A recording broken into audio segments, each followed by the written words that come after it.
সালামু আলাইকুম। আজ আমরা নিড শব্দটি নিয়ে কিছু উদাহরণ শিখব। নিড শব্দটি সাধারণত কোনো কিছু পাওয়া বা প্রয়োজন হওয়া বা চাওয়া বোঝাতে ব্যবহৃত হয়। চলুন আমরা নিড শব্দটি ব্যবহার করে কিছু সহজ বাক্য তৈরি করি এবং তার বাংলা অনুবাদ দেখি। উদাহরণ হিসেবে যেমন আই নিড এ পেন, আমি একটি আমার একটা কলম প্রয়োজন। ওকে, ইউ নিড ওয়াটার, তোমার পানি প্রয়োজন। উই নিড হেল্প, আমাদের সাহায্য প্রয়োজন।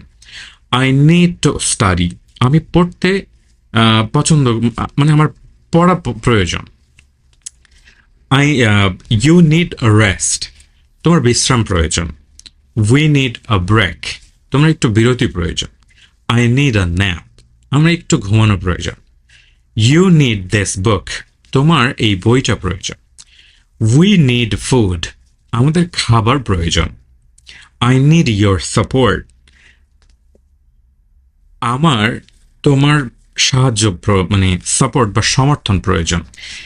এভাবে নিড শব্দটি ব্যবহার করে আপনি সহজে প্রয়োজনীয়তা বা কিছু চাওয়ার বিষয়টি প্রকাশ করতে পারবেন।